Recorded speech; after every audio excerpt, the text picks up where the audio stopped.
Growing up, my family had a vacation home in Colorado. My parents were avid skiers, which was the driving force behind purchasing the place.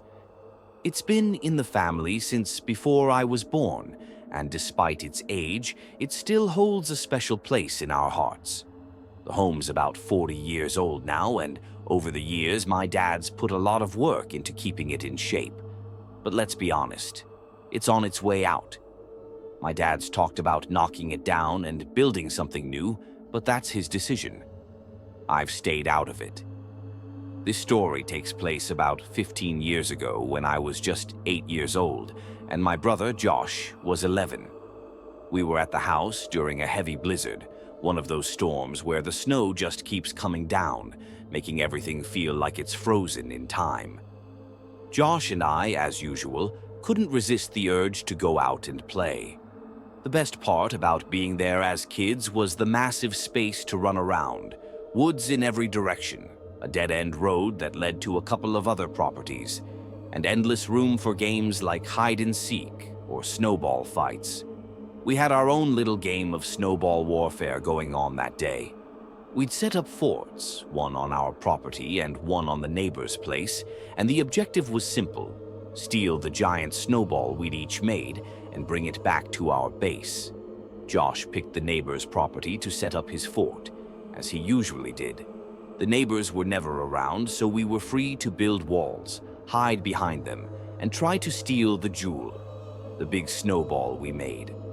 The rule was we had to tell each other where our forts were, but the challenge was to sneak past and steal the snowball. I watched as Josh ran down the road, disappearing into the snow. We agreed he would blow his whistle to signal when the game started, but after waiting for a while, I realized I couldn't hear anything. It had been 5 minutes, then 10, and I figured I couldn't wait any longer. I decided to go down the road, figuring it'd be quicker and safer than cutting through the woods. The snow was getting deeper and the wind was biting, but I was bundled up tight. With the amount of layers my mom made me wear, I wasn't cold at all. As I approached the neighbor's property, I peered through the trees, hoping to catch a glimpse of Josh. I didn't see him, but his fort was still there, the snow glistening under the weight of the storm. I figured he must have already set up. I moved closer to grab the snowball, but just as I was about to get near, I heard a woman's voice from behind me. "Excuse me," she called out.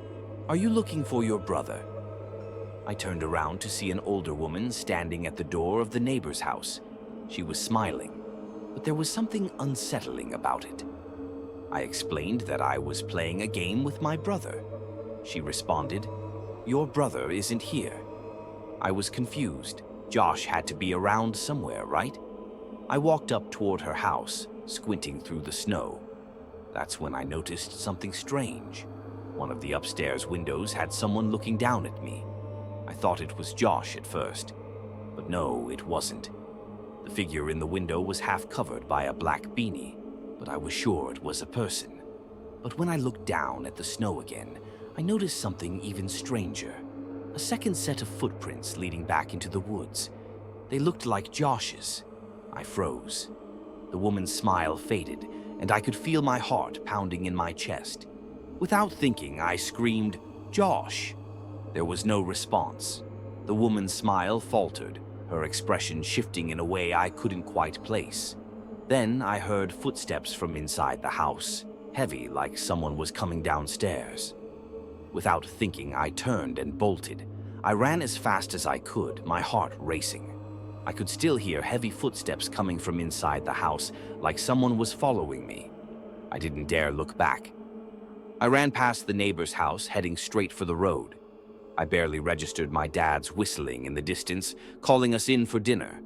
When I reached our driveway, I saw Josh standing there, right beside my dad.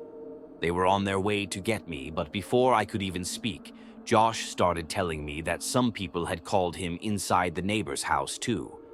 The same thing had happened to both of us.